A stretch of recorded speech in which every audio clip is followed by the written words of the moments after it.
Good evening, everybody. We're starting off our meeting tonight for April 10th, 2023.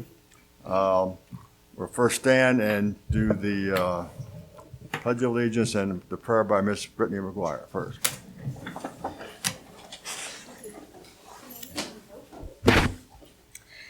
Dear Lord, we thank you for this wonderful evening. We thank you for your protection and for your good health. And Lord, thank you for everyone that's here tonight as we go forth and try to make the decisions that are the best for our city. Lord, we thank you for the new baby that was born this weekend to Mayor Anderson. We're very proud. And Lord, I'm asking you to help us do a good job tonight, exactly what you would have us do. In Jesus' name, amen. Amen. I pledge allegiance to the flag of the United States of America and to the republic for which it stands, one nation, under God, indivisible, with liberty and justice for all. Please be seated.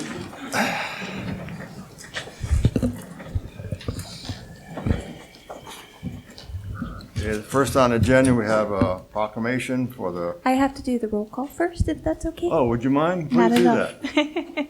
Councilmember McGuire. Here. Councilmember McCure. Here. Councilmember Taylor. Here. Deputy Mayor Bernard. Here. We have a quorum. Okay, thank you very much. All right, so we have a proclamation, oh boy. Week of Young Child, April 1 to April 7th. We're a little bit late there with the Avon Park Community Child Development Center. Is that something you want to read, or do you want me to read it? Yes, sir, I can read it if you'd like Okay, me to. Go right ahead, please. Whereas the Avon Park Community Child Development Center and RCMA and other local organizations, in conjunction with the National Association for the Education of Young Children, are celebrating the Week of the Young Child, April 1st through April 7th, 2023. And whereas these organizations are working to improve early learning opportunities, including early literacy programs that can provide a foundation of learning for children in Avon Park, Florida. And whereas teachers and others who make a difference in the lives of young children in Avon Park deserve thanks and recognition. And whereas public policies that support early learning for all young children are crucial to young children's futures, it says the mayor of the city of Avon Park, Florida, do hereby proclaim April 1st through April 7th, 2023 as the Week of the Young Child in Avon Park, Florida, and encourage all citizens to work to make a good investment in early childhood in the city of Avon Park, Florida. Thank you very much. We don't need to vote on that, right, Jerry? Okay, next on the agenda, Avon Park Rotary Club is requesting alcohol variance. Is Miss Alice here? I see her coming up, okay.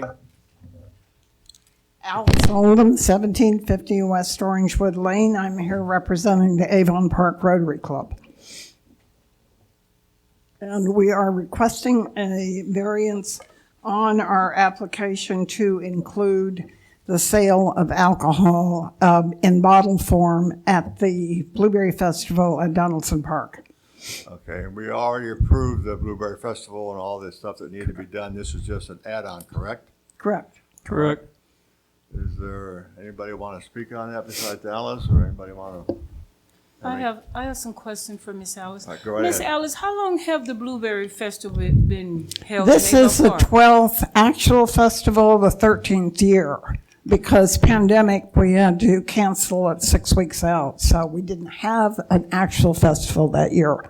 Okay, so when you say alcohol, you're talking, the note said Wine. wine. Wine, because basically the focal point is blueberry wine, but I think that they have other, Secret Garden is a vendor, and I believe they may have other types, but it's bottled blueberry wine. We've had that before. Several years before, we had a vendor out of Lake Wales, and they made just blueberry wine, but they had to go out of business. So you're gonna just be selling it, or they're gonna be consuming it at the? They are offering little samples, but they may not sell. They asked, but we said no. They asked if they could sell little glasses of it, and we said no. So you only gonna be selling samples They're gonna and the bottles? Yes, And are they allowed to open the bottles, or No. just the sample? just, yeah. Just to- It's just not to for consume. consuming, and we can even put a sign out there. And so this company that wants to sell this wine, do they usually come to the festival as a vendor? They usually come? or This is their first year, This is their first year coming? right? Okay. And we, Avon Park has had this happen before in the past? We did. We had the Lake Wales wine vendor, I think 3 years before they went out of business. And how did that go? You was here? They went very, very well. They were, people asked for it after that. Okay. They look for anything that's got blueberries in it. Good enough. Would anybody like to make a motion to this agenda item and then further discussion if you like? I'll go ahead and make a motion to approve it, to approve Add in the wine. adding the variance, yes. The alcohol variance, We sorry. have a second? I'll second it. Anybody other further discussion? We take a vote, I got one more question. please. What's your name again? Alice, Miss Alice. And a person can buy as many samples as they want? they're not buying a sample, they're taking a sample. So you can only get one sample? I mean, I guess what I'm trying to get at, Miss Alice, is person can keep coming back and forth all day to get samples? I've pretty never much? seen that done, Okay. but we'll monitor that because we're not in favor of consuming Yeah. alcohol in there.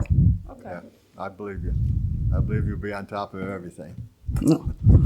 All right, we have a vote then, Ms. Clerk? Yes, sir. Councilmember McGuire? Yes. Councilmember McCure? Yes. Councilmember Taylor? Yes. Deputy Mayor Bernard? Yes? Motion passes. Thank you, and I hope to see every one of you on April the 22nd. Thank you, Ms. Alice. Thank Yeah, you so also much. on that, the city clerk was out, I made a mistake. I put on the 29th, but it's the 22nd. No, just on here, no one else saw it. Thank you very much. All right, next we have the event request for the road closure for Enough is Enough. Is Ms. Harris here? All right, would you come up and speak, please?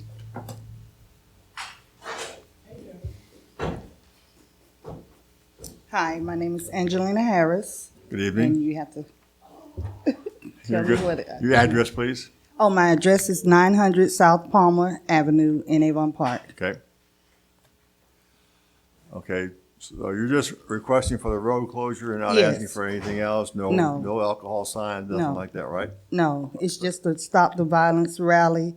Enough is enough, and we're just working. I had to get it approved so I can send out letters to the different churches and maybe get the ministers involved. Just peaceful. Well, this manages violence in general throughout the country that's been going on, including that happened today as well as a couple of weeks ago, and it seems like it happens all the time. And unfortunately, it happens once in a while in Avon Park. You just want to move forward and make it people well known that enough is enough, and let's do something about it and let's rally around. Right. Right? Okay. With the use of the park, right, that's where you're gonna end up. Yes, that's where we're Yeah. gonna end. We're gonna start at the old football field and march all the way Right, down. yeah, it isn't just blocking the roads, they're also gonna use the park too, so Yes. waiver of any fees on a pavilion. Okay. So how long is this gonna last, Miss Angela? How long is this gonna last? I mean, once you get to the park? Oh, probably about, I don't know, at first I have to send out the letters to the ministers and I want them to maybe talk for no more than 5-10 minutes. Okay. I don't know how many is gonna come, but it shouldn't be over tops an hour or so. So not how many long. churches are you trying to get to participate? Every church in Avon Park. Every church in Avon Park? You sending out a letter to every church Yes, in I am, Avon but I Park? have to get the date. North, no. south, east, and west? Yes. Okay. Avon Park. Okay. And then you're gonna meet to the park and you're gonna have different pastors to talk and talk about the violence and Right. how we can pretty much come together as a community to curb it, if not stop it, Right. pretty much? Yes. Okay, but you don't know when you get to the park how long it's gonna be from the time you get there. No, we don't want it to be too long because first of all, it's gonna be very hot. Okay. We plan on kids coming out and all, and so Is there gonna be food, refreshments? I think they are working on trying to have some for the kids. Okay. Maybe hot dogs and drinks and water. Okay. Okay. What happens if you get 20 pastors willing to speak? You gonna let them all speak? No, they will be stopped. Okay. Because we are gonna, in my letter, I'm gonna have 5 to 10 minutes tops.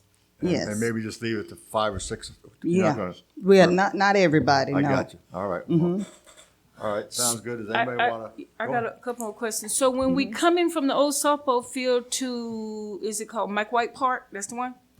The one Yes, off, yeah. that one on So Fred we Connor coming Street. straight down Delaney, Yes. and then we're gonna make a left on Fred Connors. I'm not sure. I didn't draw the map up. Yes. It is? Okay. So the other end of Fred Connors, is that gonna be closed off? You need that closed off as well? The other end of Fred, you gonna come in on Fred Connors, and you want that end that you're coming in, you want that closed, right? Yes. And so is the other end of Fred Connors need to be closed? I'm asking. Probably so, yes, more than likely. Okay. Because as I looked at your map, I didn't see it. That's why I'm asking. Oh, okay. Okay. Okay. I didn't even see it either. Someone drew it for me. Yeah, But yes, okay. Public Works will take care of that. We just need to know where you're marching, and they'll take care of the closing the streets. Okay. And that's basically it. And like the lady said, I wish that everyone could come, and help support. All right, thank you. I have a question. Other than sending out flyers to the different churches, how are you letting the community know that you're having this event? Well, we're putting it on Facebook. I had to come up here first. Okay. And then we'll work from there. Okay, We're gonna put it on social media and by word of mouth gotcha. and however way. And the we churches. can. You're right. The church is the main target. Okay. What was the date again? May 6th, if I'm not mistaken. That gives us plenty of time. Thank you. All right, I'm looking for a motion. I'll make a motion to approve item number C7. I'm sorry, is it C7? Six. No, C6. C6 for the road closure for the event. How about a second? I second it. All right, we have a motion and a second. Ms. Christie, would you read? Yes, sir. Councilmember McGuire, Yes. Councilmember McCure, Yes. Councilmember Taylor, Yes. Deputy Mayor Bernard. Yes? Motion passes. All right. Thank you Thank very you all. much, and thank you for your efforts, too. All right, next we have a consent agenda for the minutes. Does anybody have any comments on the minutes at all? Any changes? If not, I'm looking for a motion. I'll make a motion that we approve the minutes for March 27th, 2023. I second it. Okay, we have a motion and a second. Will the clerk please take the Ye- vote? Yes, sir. Councilmember McGuire, Yes. Councilmember McCure, Yes. Councilmember Taylor, Yes. Deputy Mayor Bernard. Yes? Motion passes. Thank you very much. All right, next we got item number D8, the pavement evaluation from, is this Paul here?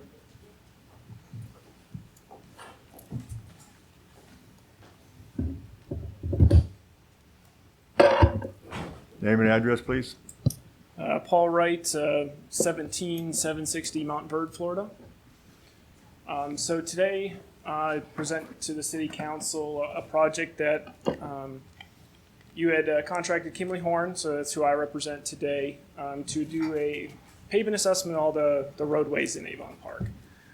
So today is going to serve as a summary of what our results showed, high level, to give you guys a brief overview of what occurred and what those results were. Yeah.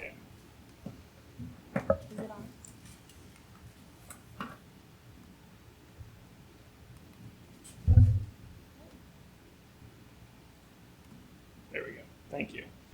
So, going to give just the agenda here. We're going to go over the inventory, so what we call just basically all of the roadways in Avon, the condition summary, some of the distresses that we looked at, and then getting into the SCOT funding that was ultimately one of the results of this study. So Avon Park pavement, you guys have approximately 127 lane miles of roadways to maintain.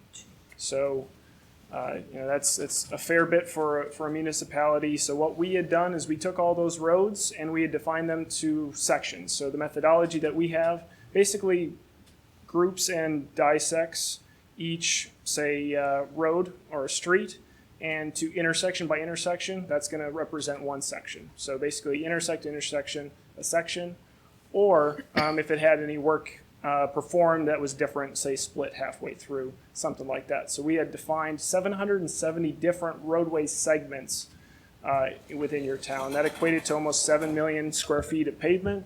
And in this part of this study, only roadways were evaluated, so no parking lots were evaluated as part of this study. So based on our limited records review, your pavement age is approximately, on average, about 16 years old. And this graph here kind of puts it in groups. So youngest pavements and how much young pavement there was all the way to your oldest pavement.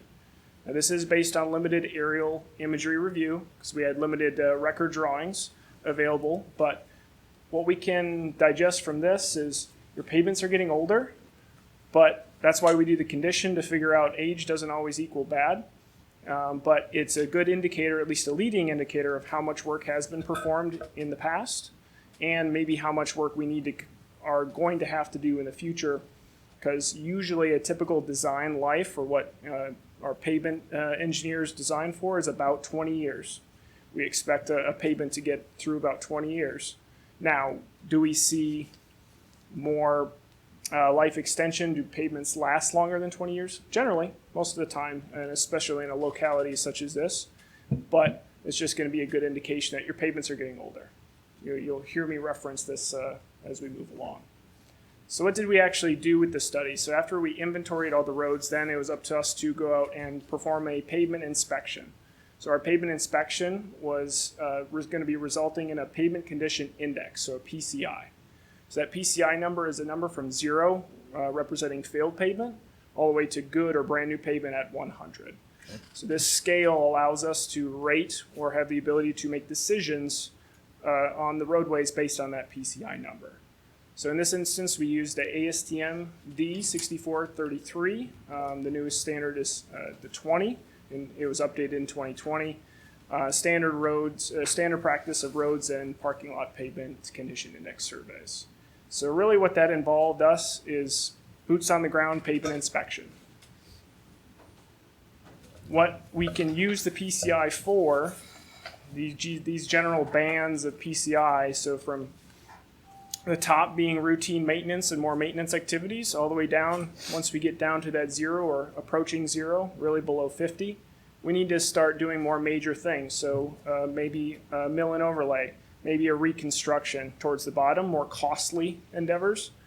But towards the top, we're talking about less costly endeavors and more in the form of maintenance. So whether that's a seal coat, crack sealing your pavements, all things that prevent future deterioration, but need to really be factored that they're less costly and they'll increase the performance of that pavement overall. So this the PCI number gives us an idea of what we might need to do in the future in planning projects. So our pavement evaluation methodology, basically what happens in these segments, we broke them down to sample about 10% of the area. So that usually led to us sampling about 1 sample per segment, and this, as indicated by the green dots, is about where we sampled, and this is in Avon Park, just a representation. So you can see about each green dot is where we sampled. That represented the black lines in between intersection to intersection. Our sample units are defined by 2,500 square feet plus or minus 1,000 square feet as stated in the methodology. But that was boots on the ground inspections, and we inspected 764 samples. So if you might have remembered 770 was the number of segments you had, well, a good thing you guys had new pavement out there, so we didn't have to inspect the new pavement. So that's why it's less. So what did that result in? So pavement condition index of the whole network, so of Avon Park, resulted in a 74.71 or a satisfactory condition rating. Overall, for a municipality, that's pretty darn good. So that is a maintainable level. You don't have too much backlog. And as you can see in the pie chart, you don't have too much in really everything below yellow. So the orange, the pink, the serious, all those condition factors. 27% was in the yellow in the fair category, but less than 10% of your sample or your segments or the area in that poor to serious range. So that means that's less reconstructions you have to do, and you get to use the less costly mill and overlays or maintenance activities. So that overall is a really good thing. And none in the failed condition. That was really important. This is represented, the same information is represented a little bit differently. So this is the number of segments. So before we were looking at area, now we're looking at segments. So that segments, that block to block typically in Avon Park. So once again, majority of those segments are in that good, satisfactory, or fair range. Now, I will say, based on that chart I showed before, everything, and once it gets in that fair and below range, then usually that requires a capital improvement project, typically. So when we were out collecting and inspecting, what we're actually doing is inventorying distresses. So cracking, surface wear, a surface deformation, high or low spots. And the ASTM that we utilize defines 20 asphalt different distresses and 19 different concrete distresses. We found 16, and mostly asphalt is in Avon Park, so I'm going to just talk to the asphalt. 16 of those asphalt distresses were found in Avon Park, and they all fall into the 3 distress mechanism categories. So this is important because we need to know how is the pavement failing, if it is failing, and how is it deteriorating overall. So what this chart says that majority of those distresses were climate-related distresses. We live in Florida. We have a lot of water, a lot of sun. Naturally, that's going to, over a long period of time, so exposure to the climate is going to deteriorate our roadways. The part that we can control a little bit is the load. So the load-related distresses are more costly to fix. They're more stringent on and impact the condition the most. And usually they're going to affect the ride quality and just the level of repair. 21%, that's a pretty, that's a decent zone. It's not out of whack and being over half of your pavements are failing due to load. This just happens over time sometimes with fatigue, so repeated traffic loading. Just like pavement is flexible and it wants to maintain its flexibility, but over time it becomes brittle. And if you raise the temperature and lower the temperature long enough, it's going to produce a crack, and so on and so forth. Thus, we see some of that load cracking, but also it's exacerbated by the traffic that goes over top of it. Can I ask a question at this Yep. point? I heard you say when you said load, is it the traffic or it is the weight of the traffic? It's both usually. So frequency plays a part of it, right? So the example I use is if a toddler hit me 100 times versus Mike Tyson, a boxer, hit me once, which is going to make more of an impact? They both play a factor, I guess. So frequency and how hard or how heavy the traffic is important. The big thing here is you guys don't have, I would say, at least in the roadways that we looked at, right? We're not looking at the county or the state roads that are out here. Majority of your load-related distresses were actually on the older pavement. So older pavement is more susceptible to load because either that surface is worn away and it's just been out here long enough where it gets too brittle and then it just can't hold up anymore. So it's a contribution of the climate and age, but ultimately it's failing because of load. So, but usually you didn't have too many oh man, that area is significantly impacted by truck traffic, for example. Mm-hmm. There's very few areas like that. There are a few, but very few. And just so you see some of these examples of what we're talking about, we don't need to get into nuts and bolts of it, but all of these pictures were found out at Avon Park. But these are the things that we are cataloging. So like alligator cracking, that is a load-related distress, when it resembles the skin of an alligator. That eventually becomes a pothole, and that's harder to repair, as opposed to block cracking in the center middle. That's just related to age. Eventually our skin wrinkles, same thing with pavement. That just is how it forms in that climatic effect. Edge cracking is another load-related distress, but that oftentimes happens when driveways or narrow lanes impact where the traffic travels, and that is the weakest part of the pavement that gets that edge cracking. Potholes, obviously nobody likes potholes, and is some of the worst as far as reducing the PCI from 100 and lower. It hits the pavement condition index pretty hard, so as soon as you fill in that pothole, guess what? You just increased your PCI back again to a considerable margin. So we actually even had that after we concluded the study, came back out and had a meeting with Mr. Roberts and went around to a couple of these, and yeah, he had already filled in the pothole, and instantly that PCI increases because of that. So maintenance really helps and affects these different distresses. Some of the lesser ones that we found out there, but they were there in some capacity, are these distresses here. Not too much to be concerned about. The majority of distresses occurring were in that first slide. And then this one's inevitable. Weathering and raveling are the surface wear. So you can think of your asphalt as like a Rice Krispie treat. Once you lose the marshmallow, that's weathering. Once you lose the Rice Krispies, that's your aggregate, and that's raveling. So that's at least how we define it in, maybe that's my analogy of the Rice Krispie treat, but that's how we define surface wear in pavement. So you didn't have too many streets that were raveling, but obviously raveling, you're losing your thickness of the coarse aggregate, you're losing strength, and usually that indicates that it's a pretty worn and old piece of pavement. But that's going to happen no matter what. Really only a seal coat or another seal could fix that. So overall, what did really that result in? So you need to reevaluate your needs. So of the sections that we identified, about 70 segments are in that poor or worse condition and should be considered for rehabilitation.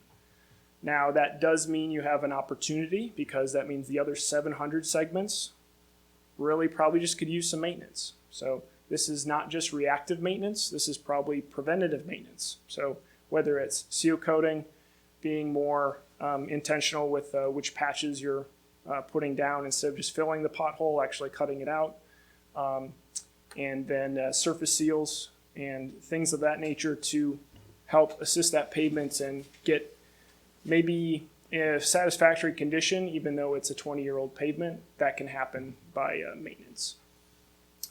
And then using those this PCI plan, you can create a maintenance rehabilitation plan. But really what we've already started using it for is to justify and find more funding. So as part of the Small County Outreach Program, or the SCOP, we did apply for two roadways to be rehabilitated. And part of that SCOP scoring indicates and has a place where the pavement condition index data can be inputted and is scored better usually because you have a program like this. So those two streets were East Palmetto Street from North Lake Ave to North Verona Ave, estimated total project cost of $500,000, and then Gwen Hill Street from South Lake Ave to South Delaney, and estimated, because that's two segments, $885,000 approximately. Now, this is money we're applying for, and I put together the application on your guys' behalf, and you guys have applied for that, so we won't hear for that for a little while, but just know that the information from the PCI study directly then was put into action to try to get you guys some grant funding. Okay, these two was chosen for what reason now? So the reasoning behind this, first we looked at, because we had those 70 segments that were in that poor or less condition category, those are the first ones we looked at. So once we looked at those and identified what ones would be good candidates, we then identified a northern one and a southern one. Mm-hmm. And in this case, because we're applying for grant funding, both of these happen to be near schools. So school zone and safety is another high ranking or high scoring portion outside of just the pavement being poor. So those are the reasons that those two were chosen, mainly for low condition. Specifically, East Palmetto was in pretty bad shape. They had sidewalk needs also, so we looked at that too. And then they were both in school zones, was the determination. But with that, I think I'm open to any questions that y'all have about the PCI program at this time. I just have one question, Paul, on the segments.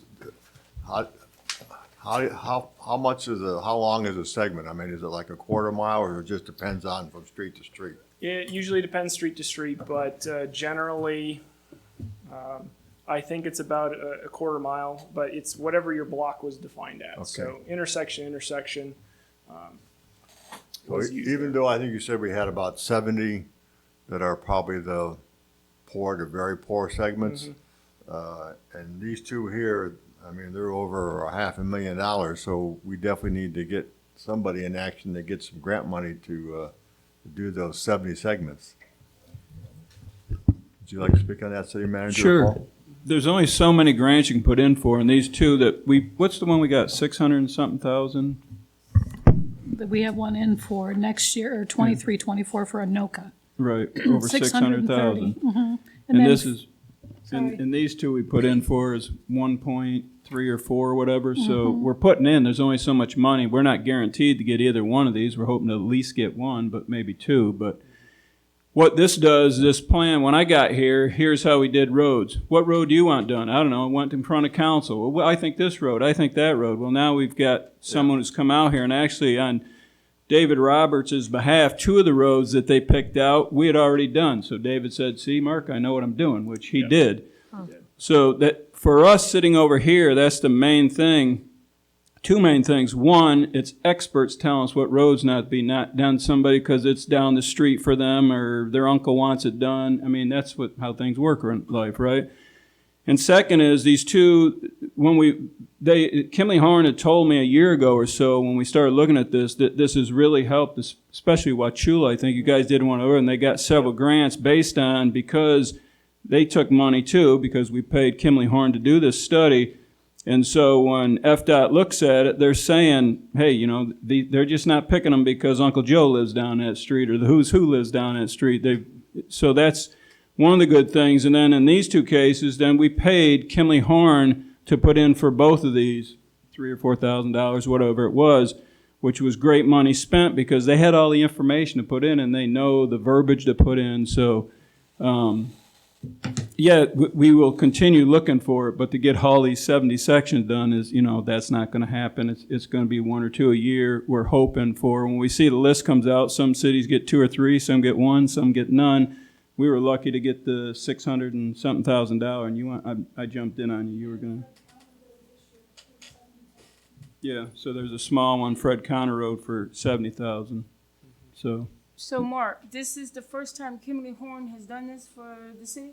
I don't know if the city's ever had this done. Yeah. You don't think they ever had it? I don't know. I have no How idea. often They would may this have- be done? What's that? How often will we get an evaluation? So you can do an evaluation that's really up to you, but every 3 to 5 years is typical because your pavements don't really deteriorate. Like if I was to go out, say next year, we're probably not going to get very much different results outside of the patching, you know, that had been done. So usually folks wait 3 to 5 years to get it reassessed because that's typically the planning period, right? Your poor roads are probably still going to be poor, but it's that middle of the road roads that maybe something that was in satisfactory or fair condition before, in 5 years it dropped really heavily. Well, why was that? So that's what you're trying to catch and make adjustments to your plan. But 3 to 5 years is pretty typical. So within the 3 to 5 years that you come back to us, it's quite possibly some of these things that more possible than not.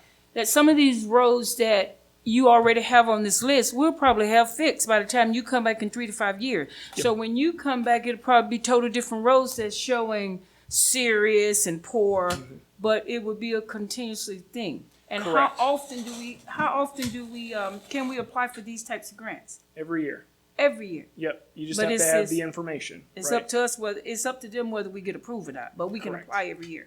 Yep. So the Wauchula example, we put in 4 grants and we got 4 grants. Now, I that's probably unrealistic expectation to set out because I know then at Wauchula we didn't get the next 2 years worth of grants, but you got 4 projects right there paid for. So you're going to take what you get as far as the grant funding, but to Mark's point, this is an objective study. We're coming out here and it's objective and it's repeatable. So whether I go out, another firm goes out, you're going to generally come to the same conclusion or a similar conclusion because we're all following the same standard. Okay. So it's not super unlikely that we would get denied for both. It's possible. So Do we have a plan B if one of the grants should fall through and we not get? I mean, are we gonna? Which road is worse than the other road? How would we pick that? For those, you most likely just continue to reapply. That's the good thing. Once you have an application, you can just reapply with generally that same application. Oh, I see. But it's also up to you guys to figure out what other roads that you want to do. We also want to put that caveat. We assume full depth rehabilitation. So what that means is we're removing everything and putting everything back, which is more expensive than say what we've typically seen in Avon, which is more of an overlay or a mill and overlay, which is less expensive.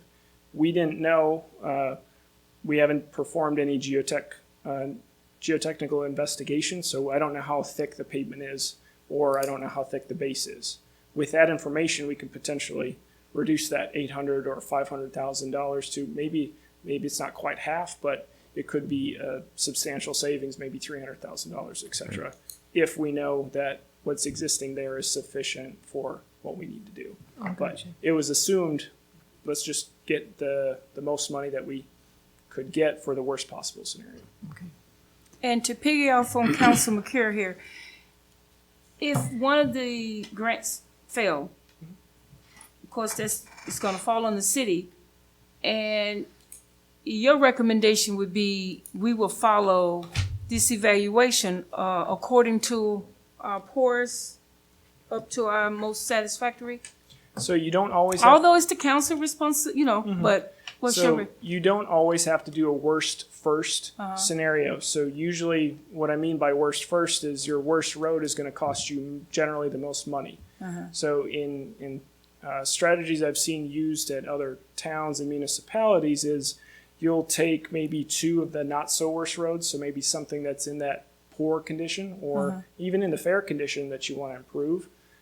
You get more out of your dollar by doing more segments in the higher categories and saving, maybe doing one of those really bad sections a year because of the cost is so much more.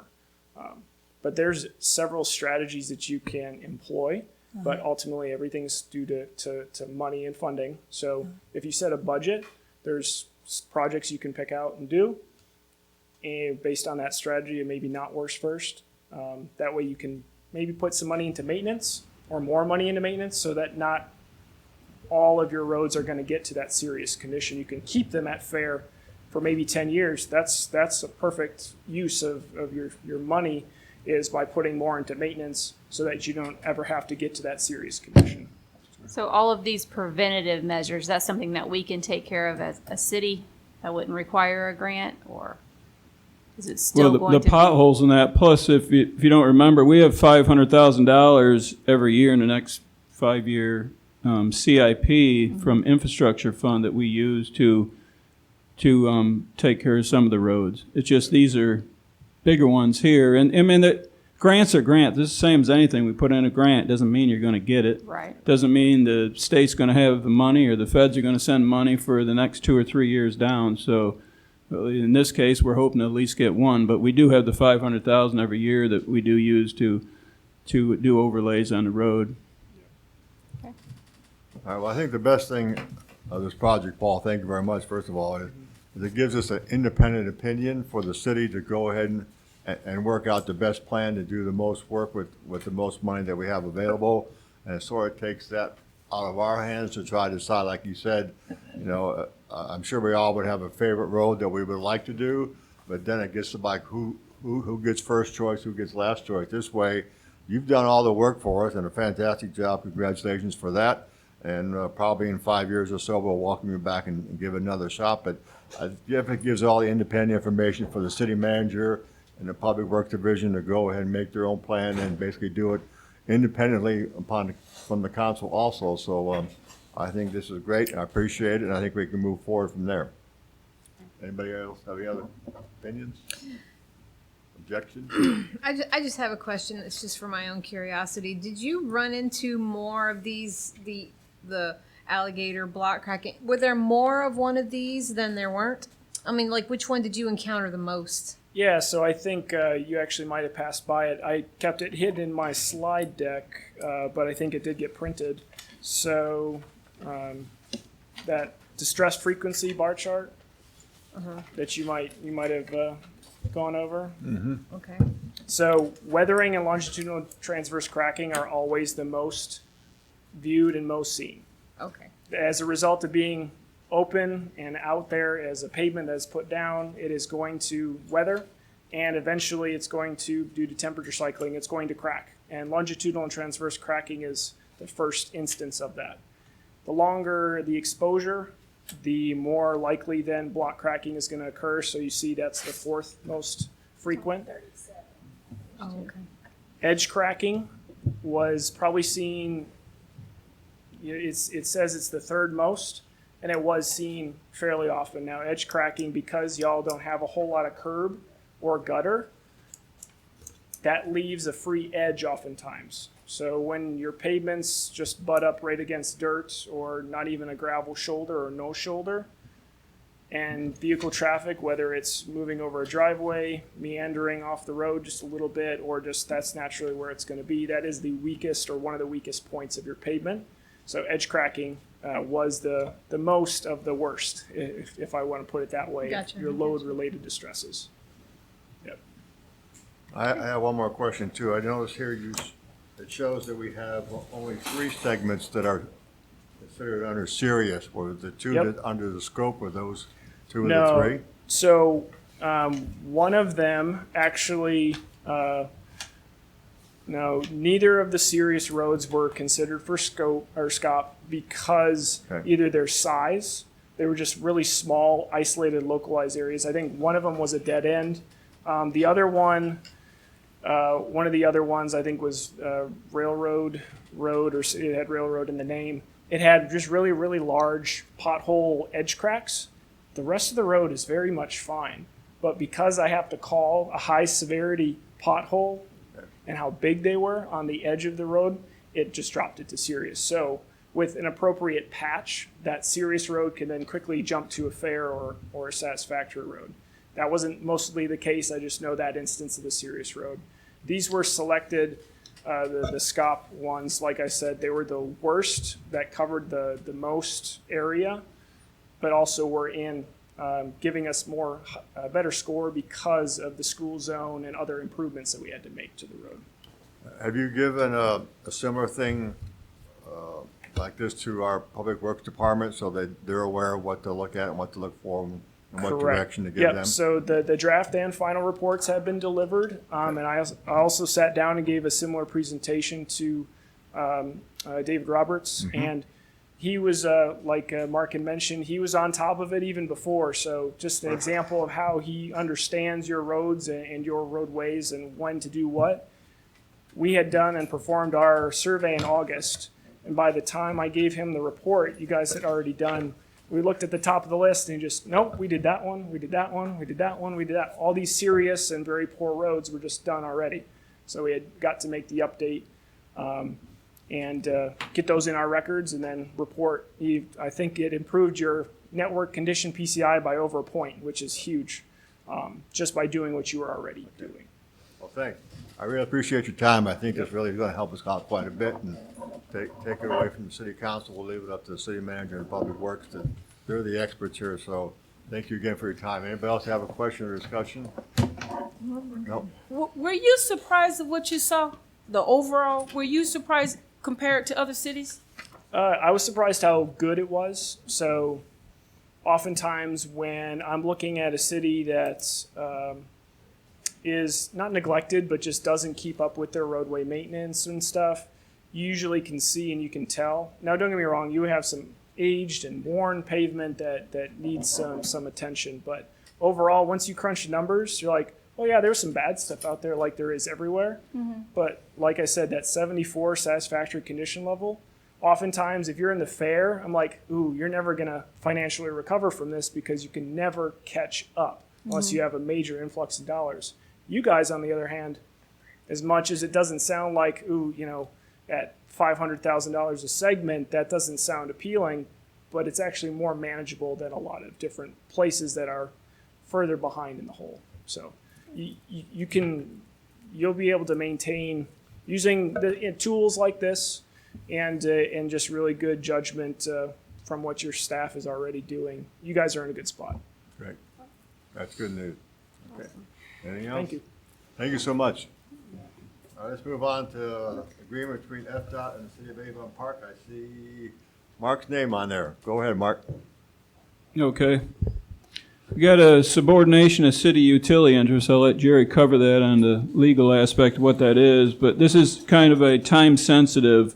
The county is working with FDOT this is reference to putting the light in up. Probably most of you heard they're going to put the light in up there by Nucor and Sun Pure. We've already had one traffic fatality up there, and I've heard there's several close ones. So we've got some water and wastewater lines there. And Jerry, you want to cover what this is for? Yeah, basically, sewer lines are there, and we already have an easement. They need to have that easement subordinated to them, so that they can widen the road and so on. So, first inclination is no, because if they ever widen it or dig deeply, that our lines would have to be moved, and they would demand us to pay for it then. But this subordination agreement provides that if in fact that they make us do something, move it and so on, they will not only pay for the cost of moving it, but provide a new easement. So that's the important aspect of this. And I was actually surprised. I kind of thought it'd be like a muscle action, where they would basically be saying, "Yeah, you guys need to give it to us," because I have seen that like 30 years ago. That was for private utilities anyway. So. I reviewed it as to the way it was. And it's been filled out since then, right? They filled out all the. No, they haven't. I got with them an hour ago. They haven't got it back yet. Okay, so basically, it's the terms and so on that you'd be approving tonight, and then ultimately. Yeah, the only thing to be added is the city of Avon Park and the mayor's name and Chrissy's name. All right, and the bottom line, they're doing this also is because they're going to basically put a red light, stoplight there so they can go straight across. Is that correct? Well, there's going to be a turn lane to get those trucks. All those. I don't know if you've ever been up there and see how many trucks all day long. Those 18-wheeler flatbed type trucks are coming in and out of there. So there's going to be a red light there. Yeah, there is one thing that you do give up in doing this, and previously it's like we put in the lines the way we want, we repair them the way we want, and we patch the road the way we want. But now it's going to be a DOT roadway. We need to follow their manual with regard to that. But it just means it's going to be better stuff, and it's going to be, the pavement's going to be properly compacted, and or the underlay is going to be properly compacted, and the pavement's going to be put there properly, so you don't end up with a dip there. So. That isn't part of the reason is so Nucor can go straight across so they can head south instead of going north and make a U-turn to go south? Isn't that part of the reason they're doing this also?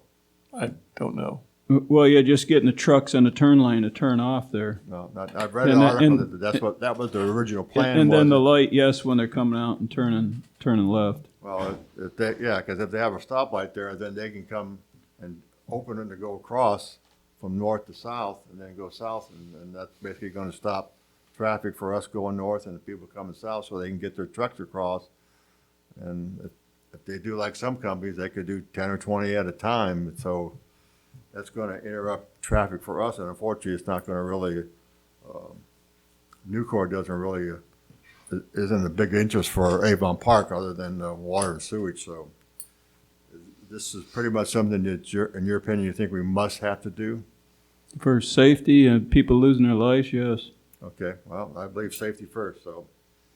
What is the rate of accident that's happening? Do we have that, Mark? And I need to make sure I'm understanding. Coming out of Nucor, you're gonna put a turning lane going south of the city? Is that what you're saying? FDOT is. Okay, south of the city, and then you're gonna have a lane going north of the city that the trucks can use to merge into traffic? I don't know. I know Nucor had to buy private property for this also, so I don't know all that's going on there, but the turn lane that they're looking at here on this drawing that the county engineer, and then they're going to give us the proper map to add on to this. That's the area they're talking about. So I just need, if we're going to sit here and vote on something, I need to know what I'm voting on. I guess what I'm asking is, today we giving them permission for the easement, and then they come later and do what they want to do? What's going on? Help me out. No. We have an easement right now, but Right. we're subordinated to their interests with regard to their having a roadway there. Okay. But our lines stay there. But if they ever require that we move them, then they're going to pay for the cost of moving them and give us a new easement at that point.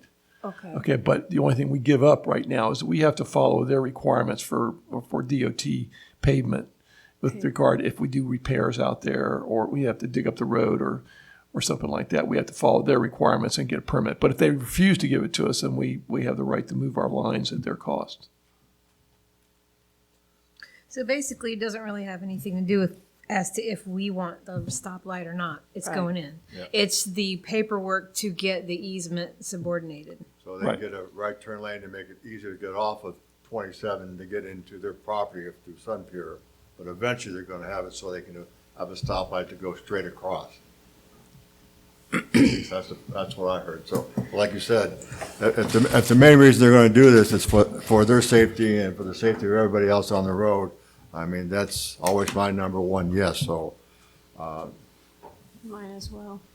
But I don't see where the city loses anything here.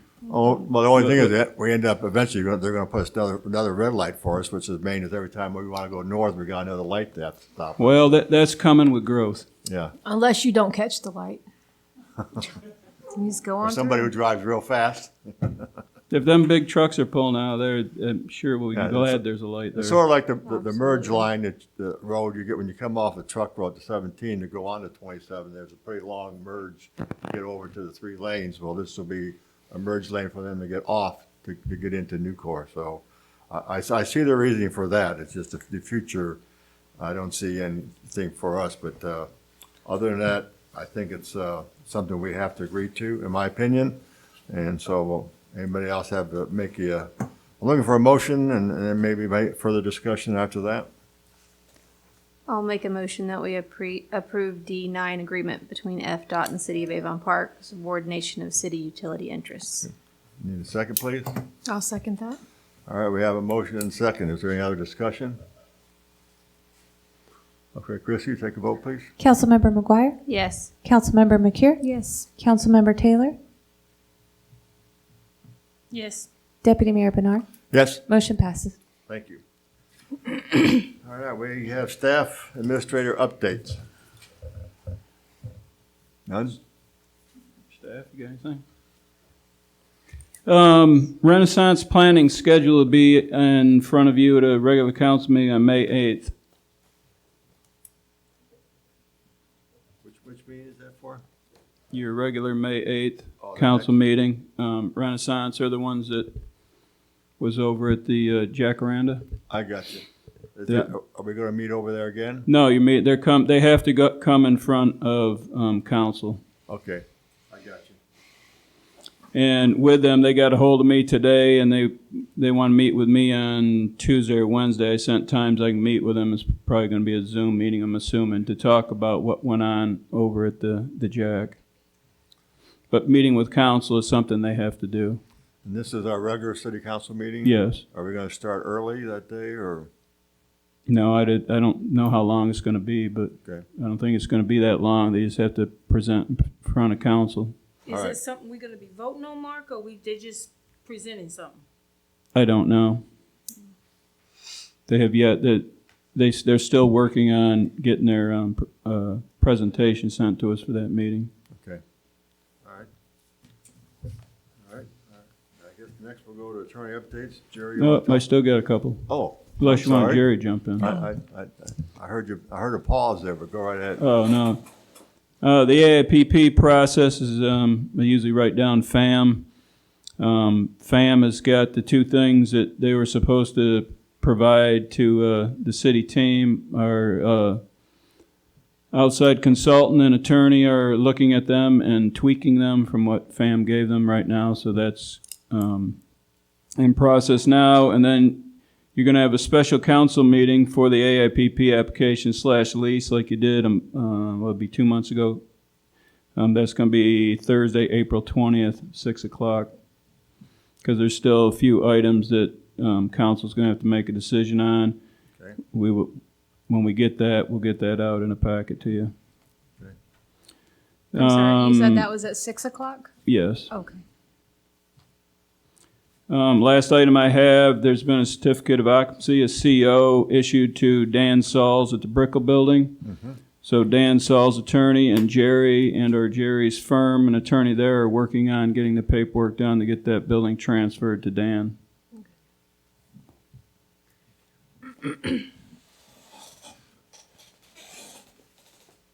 And the Stephen who owns the gym can't wait. I get texts from him 2 or 3 times a day, so He's already got about 340 something people signed up. So Awesome. How many?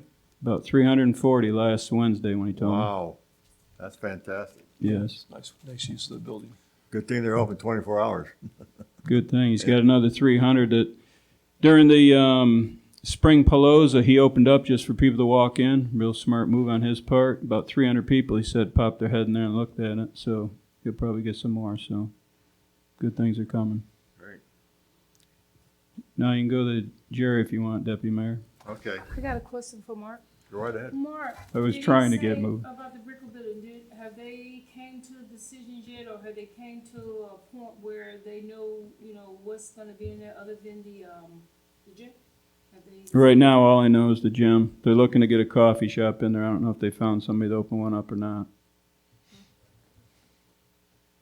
Okay, that's it for manager's update. That's it. Thank you. All right, Jerry, you're up. Yeah, so you have in there a legal agreement modification. It's really largely, you remember I mentioned to you that Saxon Gilmore would start paying me for work that they do in regards to my city clients, which I didn't do before. And the Florida Bar apparently prefers that be in writing with the client, so there's absolutely no mistake. And so that's really the impetus for doing this, but there's a few other changes as well that are fairly minor that issues. Just clarification of if you get paid for work that I do, like developers and so on, grants and so on, then just wanted to clarify that was being paid for at a higher rate, which is my closer, not at my normal rate, but at closer to it. And that's on the basis of you being able to bill that time out, and some other changes in there. And once I start working on a contract, I can't help myself. So basically, all the work that you normally would do is still at the same rate, and any work that you would farm out to the firm you work with, it's always at their rate anyway, correct? Yeah, So it doesn't change. So this is Yeah. basically just a legal document to explain the things that have been going on all along, but basically also gives us an update to things to look for in the future. Yeah, mostly, yeah. Okay. All right. Sounds good. Anybody got any questions? I don't see none. All right, now we're public participation. Do we have any signups? Or anybody want to speak? Yes, sir. Would you like to come forward and give name and address, please?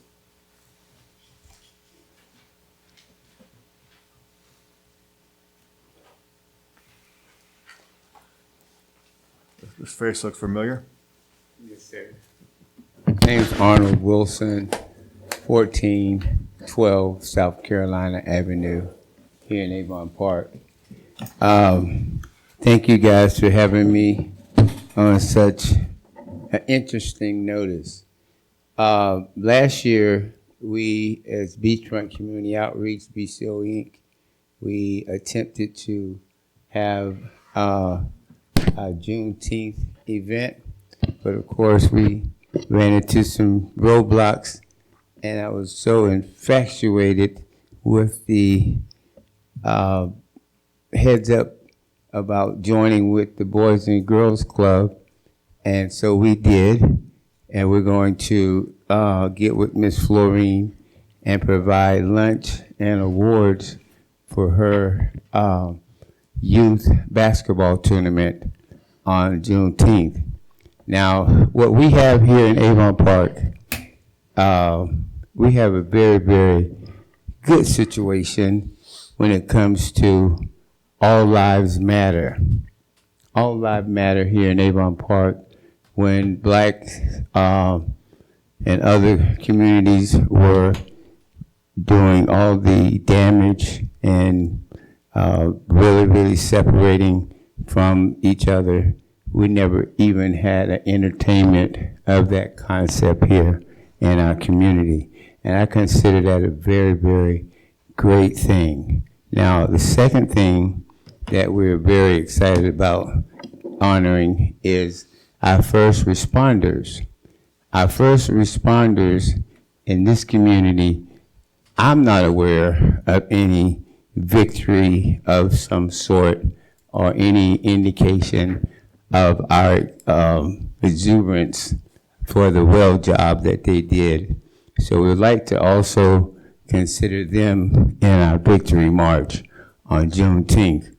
Now, Highlands County Sheriff Department and a couple commissioners, as well as Deputy Mayor Gray and several community leaders, met with us at Terrell Jackson's establishment.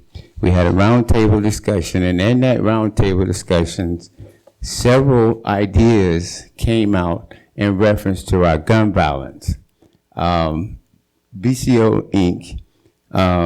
Embarked on the gun violence, as well as using our great business owner, Terrell Jackson, as our poster child. He actually participated with a 10-year sentence for participating in Avon Park receiving gun violence, not even having an idea of what the shooting was all about. And we have a lot of kids today that are participating in something and don't have the energy or the value of the horrible after effects of that individual or that person who actually did that act of gun violence. So we're going to also celebrate the COPS unit, which is a unit out of the Highlands County Sheriff's Department that actually gets out and interact with our kids in our community. So we'd like to celebrate that as well. And this victory march that we plan to have will go to Hopewell, where we'd like to have a kickball tournament on Juneteenth, and then some other celebratory items that will probably end up in our future home of the Robert and Wanda Wilson Training Center, which is our plans to take the old beachfront nightclub and put a culinary art school as well as a black and brown beauty school in that facility, and then the awesome idea of having a community center on the south side of Avon Park, the George Floyd Auditorium. So with that being said, those are some of the ideas and the planning tools that we would like to have for Juneteenth. We made an attempt to do this last year. We contacted South Florida State College. They would like to participate and retire George Floyd's jersey, and also be in the information gathering, because when I speak with the president of South Florida State College, he's very, very aware of what communities coming together, information shared together, and the positive output. If his information is on our information and our constituents looks at the ideas and college offers that he has right at Wendy's, half of our constituents in our neighborhood doesn't even have a clue of what those different programs are. So we look to do a public-private partnership similar to the one that was at Jacaranda Hotel. And with that, I'll rest my seat. Thank you. Thank you, sir. Appreciate your time, and when you make sure you have an application turned in for this, and in June, have it prepared so we can have everybody updated and the streets blocked off, whatever else you might need. Thanks a lot. Thank you, Mr. Wilson. Anybody else for discussion? I don't see any hands up. With that, I'm looking for a motion to adjourn. Motion to adjourn. Motion to adjourn. Thank you very much. Everybody have a good night. Be safe. Recording.